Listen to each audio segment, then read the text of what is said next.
حضرت الیاس علیہ السلام کہاں چلے گئے کسی کو کچھ معلوم نہیں تھا۔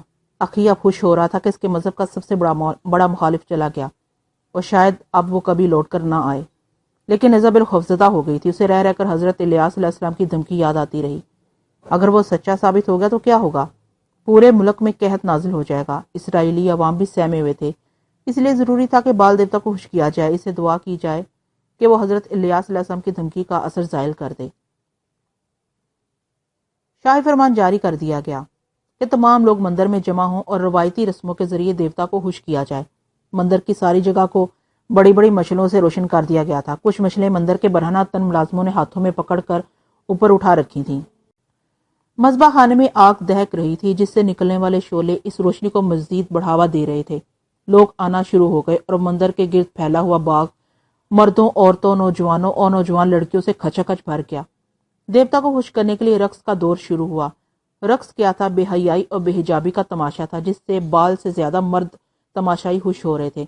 یہ لڑکیاں دیوتا کی باندیاں تھیں۔ ان کی پوشاکیں اتنی باریک تھیں کہ انہیں ان کے جسم چھپانے میں ناکام رہنا ہی تھا۔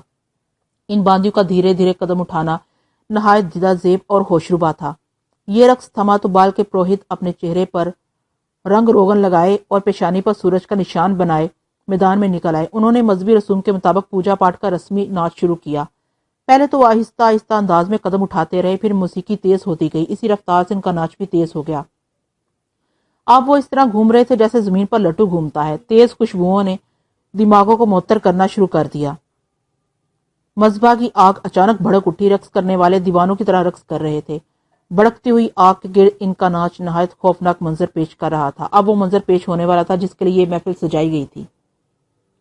ایک آدمی ہجوم کو چیرتا ہوا آگے بڑھا اور اس نے اپنے ہاتھوں میں ایک بچہ اٹھایا ہوا تھا جو خوف کے مارے چیخ رہا تھا۔ اس آدمی نے بچہ مذبح کے پاس کھڑے پروہت کے ہاتھوں میں دے دیا۔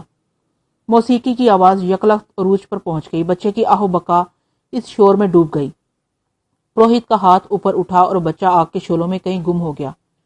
تھوڑی دیر بعد مذبح کی آگ مدھم پڑ گئی، شمعیں گل کر دی گئیں۔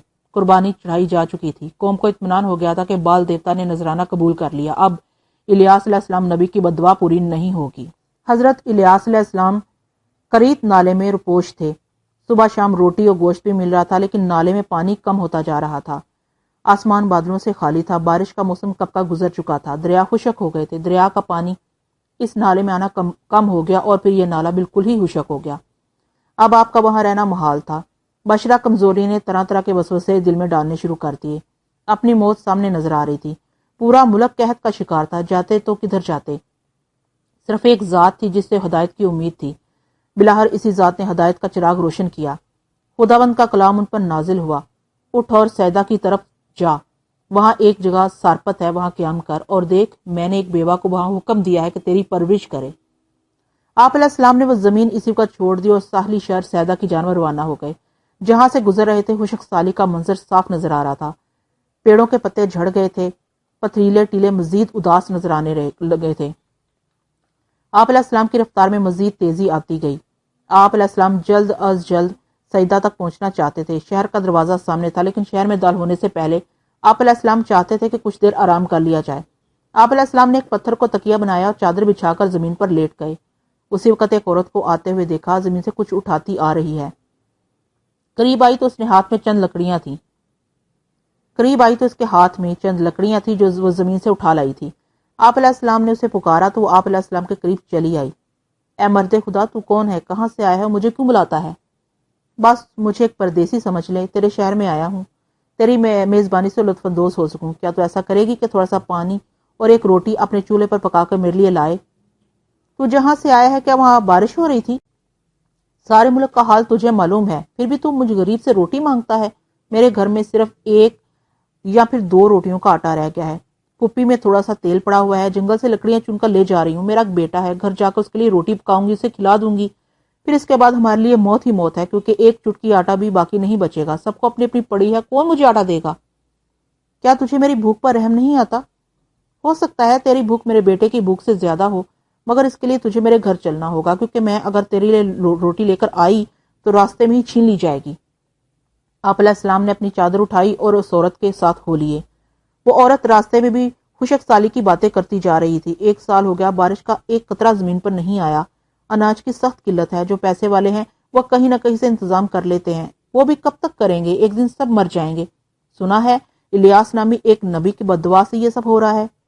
اس عورت کا گھر شہر کے دروازے کے قریب ہی تھا، ورنہ وہ اور باتیں کرتی۔ ابھی باتوں سے اس کا دل نہیں بھرا تھا کہ اس کا گھر آ گیا۔ وہ آپ علیہ السلام کو گھر کے اندر لے آئی۔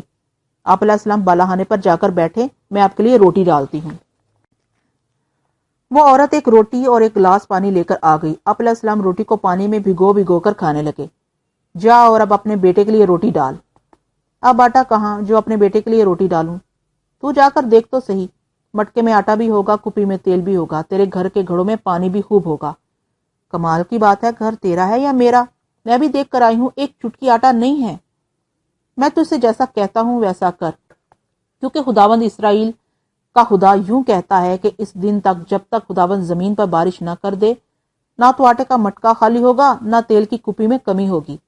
اس بیوہ عورت نے کچھ یقین کچھ بے یقینی کی کیفیت میں آپ علیہ السلام کی طرف دیکھا اور آپ علیہ السلام کے پاس سے اٹھ کر چلی گئی۔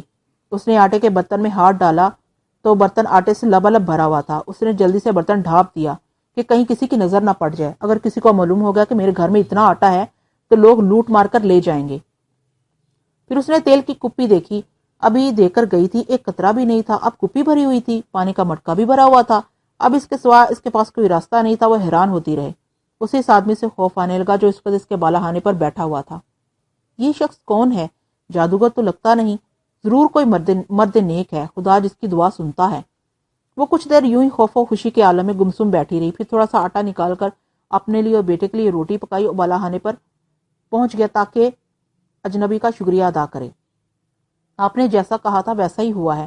اب میں اپنے محلے کی سب سے امیر عورت ہوں، میرے گھر میں اتنا آٹا ہے، لیکن یہ راز میری سمجھ میں کچھ نہیں آتا۔ تو میرا نہیں، خدا کا شکریہ ادا کر کے وہی ہے جو نعمتیں چھین بھی لیتا ہے، نعمتیں بانٹتا بھی ہے۔ اس نے تجھے چاہا تجھے رزق دے، اس نے دے دیا، اور میں تیرے ساتھ ہوں۔ جب تک قحط پڑا ہوا ہے تو مٹکے میں ہاتھ ڈالتی رہ اور روٹی پکاتی رہ۔ اگر یہ بات ہے تو میں آپ علیہ السلام کو جانے نہیں، حال ہی پڑا ہے۔ جب تک قحط ہے آپ علیہ السلام یہیں رہیے، کیا خبر ابھی اور کتنا سخت وقت آنے والا ہے۔ آپ علیہ السلام چلے گے تو کہیں برکت بھی رخصت ہو جائے۔ میں یہیں رہتا ہوں، 2 وقت کی روٹی مجھے پہنچاتی رہنا، اس کے سوا مجھے تم سے کوئی سروکار نہیں۔ حضرت الیاس علیہ السلام کو معلوم تھا کہ شاہ اخی اب چین سے نہیں بیٹھا ہوگا۔ اس نے ہر طرف میری تلاش کے لیے آدمی دوڑا دیے ہوں گے، کیا خبر یہاں بھی کوئی مجھے ڈھونڈنے آیا ہوا ہو۔ لہٰذا بالا خانے سے اترنا یا باہر نکلنا آپ علیہ السلام نے بالکل موقوف کیا ہوا تھا۔ بڑھیا سے بھی کہہ دیا تھا کہ کسی کو یہ نہ بتائے کہ اس کے گھر میں کوئی اجنبی ٹھہرا ہوا ہے۔ بالا خانے کی چھت آپ علیہ السلام کا محل بھی تھا اور سیرگاہ بھی۔ دن رات عبادت الہی میں مشغول رہتے۔ بڑھیا 2 وقت کا کھانا آپ علیہ السلام کو پہنچا دیا کرتی تھی۔ اسی عالم میں 1 سال مزید گزر گیا۔ آپ علیہ السلام کو کب تک یہاں رہنا ہے اس کا انحصار وحی الہی پر تھا کہ کب کوئی ہدایت ملتی ہے۔ انہی دنوں ایسا ہوا کہ اس عورت کا بیٹا بیمار پڑ گیا۔ غربت کی وجہ سے اس کا علاج بھی نہ کروا سکی۔ یہ خیال بھی نہ آیا کہ بالا خانے پر جو اجنبی ٹھہرا ہوا ہے اسے ذکر کرے، شاید اس کے پاس کوئی علاج ہو۔ وہ یہی سمجھتی رہی کہ بخار ہے، اتر جائے گا۔ کھانا دینے گئی تو ایک آدھ مردہ بیماری کا ذکر بھی نکل آیا، لیکن بڑھیا نے معمولی بخار کہہ کر ٹال دیا۔ وہ جسے معمولی بخار سمجھ رہی تھی، اس نے ایسی شدت اختیار کی کہ بیٹا ہاتھوں میں آ گیا اور دیکھتے ہی دیکھتے اس نے دم توڑ دیا۔